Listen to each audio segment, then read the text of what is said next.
So here we have the drumstick spinach, which is considered a superfood. There's the sangapu, the aparajita, Clitoria tenatia, which is very good for your brain, for women, for their uterus. This is a super juice. This is a lovely spinach called Ponangani spinach. It's a traditional spinach. You know, if you ask Tamilians about Ponangani, they're like, yeah, this is our culture. It's good for your skin and good for your eyes. Then we have the wild brinjal. This wild brinjal, we don't plant it. Like actually quite a few of these things we don't plant, they just grow. And this is also very good for reverse diabetes, for kidneys.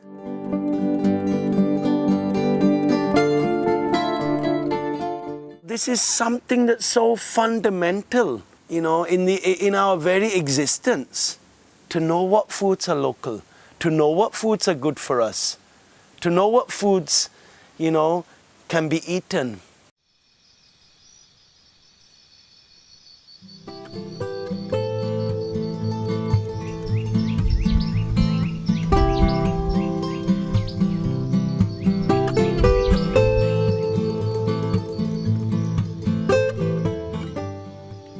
This is so good for you. This is like a magic plant. And it's a weed.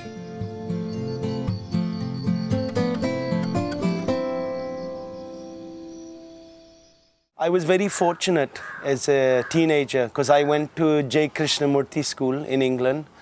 And in that school we were very free, you know, to explore more existential questions of life, you know, why was I born? What's the meaning of my life?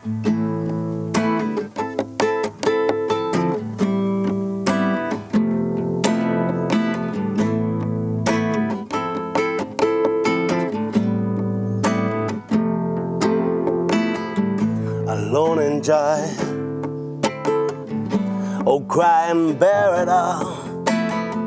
Myself a call, I'm just an echo on a distant wall.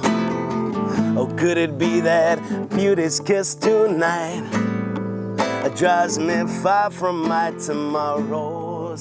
Say my prayers and I'll say them right. I ended up studying a lot of jazz guitar and I was doing a lot of theater. I was even doing research in genetics.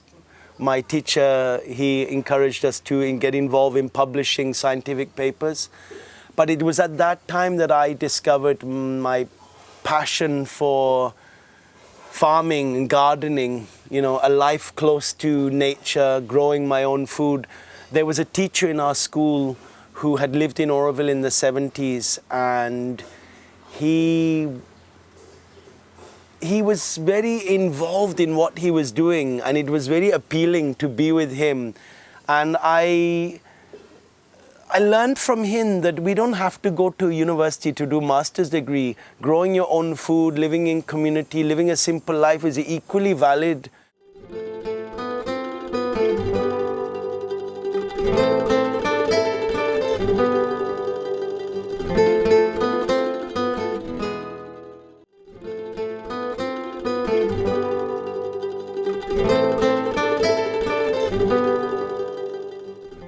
So when we started Solitude, you know, it used to be farmland, but it hadn't been used for many years.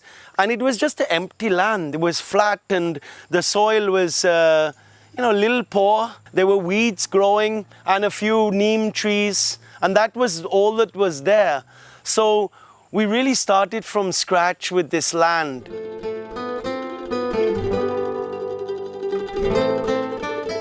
We're trying to understand and replicate the natural systems in nature. There are so many natural systems going on in nature. I mean, the first obvious one is that leaves and organic matter fall to the ground and decay and become healthy, available nutrients for the plants. So the first element in natural farming, what I say is the first and last technique, is to value all the biomass around us, the organic matter. This bioresource is our profit. It's not a financial profit, it's a nutritional profit. Because when we return it back to the soil, soil becomes healthy. This is the very premise of natural farming.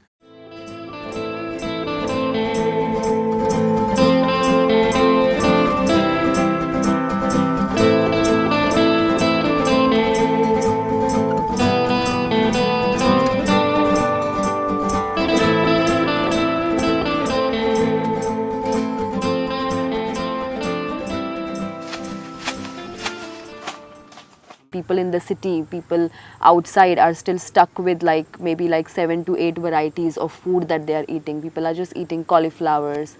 Some, maybe like in Bombay also, we eat like 2 varieties of spinaches, but when I came here and I saw, it was like 8 varieties of spinaches, and out of that 4 we are not even growing.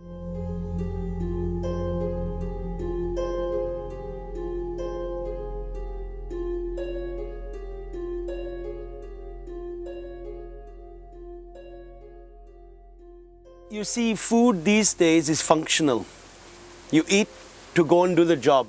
Everything is geared towards economic gain. I got the iPad, I got the car, but when there's no water left in the tap, what use is that?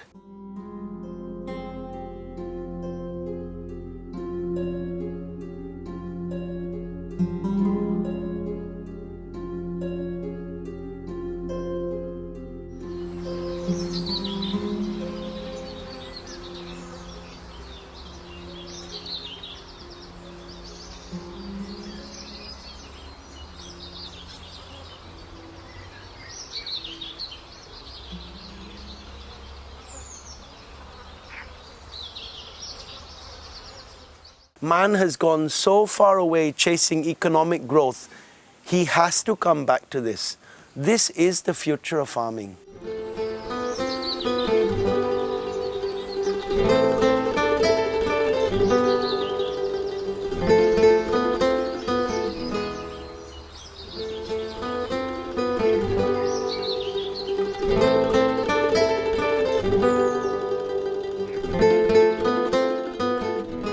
First, as I said, we plant fruit trees. There's a ramphal, and there's tamarind, and there's jackfruit, and mangoes, and sapotas. There's a wide diversity of fruit trees. And then there are all the papayas and bananas and so many other plants which are sort of the intermediary infrastructure. And then we have things like the lady's fingers, and there are cucumbers and pumpkins, the sort of shorter duration, the annuals. Then we have all the spinaches that are just growing everywhere. I mean, of course, some of them we'll do in a line like the amaranth, but many of them are wild. And it's these more wild plants that are really interesting. Like, I mean, take this chili here. This chili is an amazing chili. It'll grow like about 4 meters high. We'll get a good full bucket of chilies from it, and we didn't grow it. This sundakai is really a very special plant. Again, it's something that we haven't grown. It grows all over the farm now, and it grows all over the farm because we valued it. But the main point is we didn't grow it. It grew on its own. There was no industrialization needed for this. There is no carbon footprint.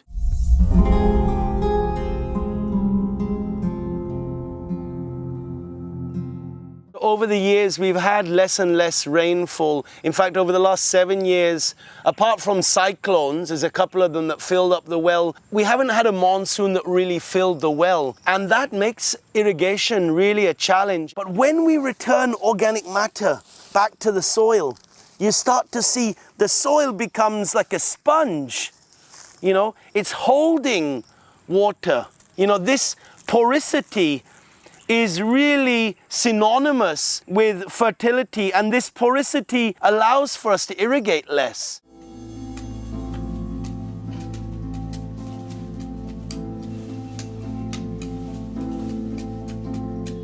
People ask me, no, what about pests? In natural farming, there are no pests, because there's an equilibrium starting with the soil and then starting with such diversity. As you walk through the fields, there's a very nice smell of different plants. The insects find their place in that, but not one insect predominates to create destruction, you know, of the whole crop.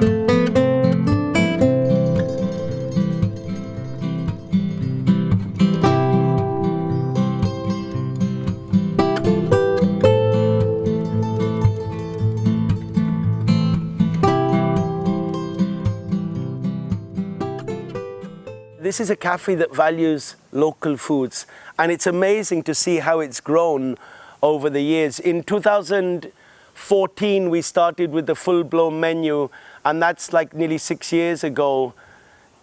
It's become so popular, and you can see in our bioregion how green papaya is slowly valued by more and more people, how certain spinaches are valued by more people. Someone from Sweden showed me how she was using the banana stem, and you know, that's very heartwarming because that's the aim of this cafe.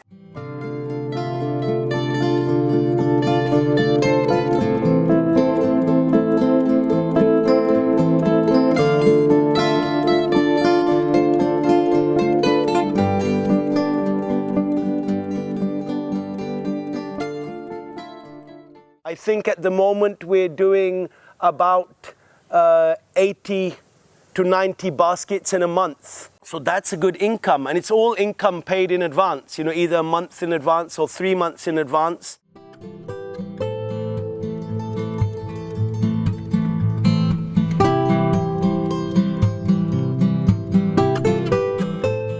Many people come in, they say, how can I start? And I've got this 1 acre land. And I say, well, start with fruit trees, and around each fruit tree, make a garden. You know, so you're watering those fruit trees, and that water will also go for that garden. So around each fruit tree, you have like a 2.5 meter diameter circle where you have tapioca, the maravillikilinga, kappa, you have drumstick, you have a papaya, you have a couple of bananas, and maybe you have pumpkins that go out. So instead of trying to, you know, irrigate the whole field and take care of a whole field, you've actually got, say, 20 or 30 circles that you take care of. And you could even put a drip on each circle, because you have to be practical, you know. This is a very romantic idea that we're presenting, but it's grounded in utter pragmatism and reality.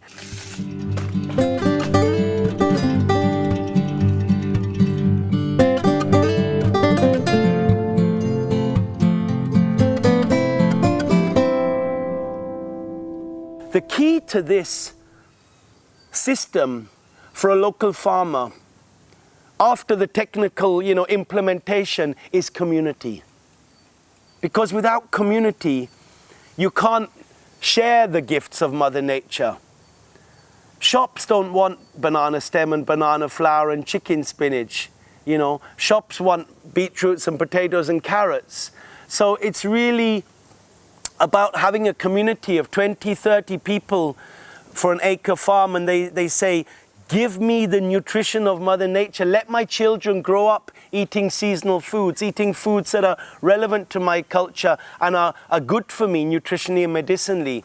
So when you have that community that honors the farmer and honors what he can offer, then the farmer has economic, you know, gain. He'll have an income.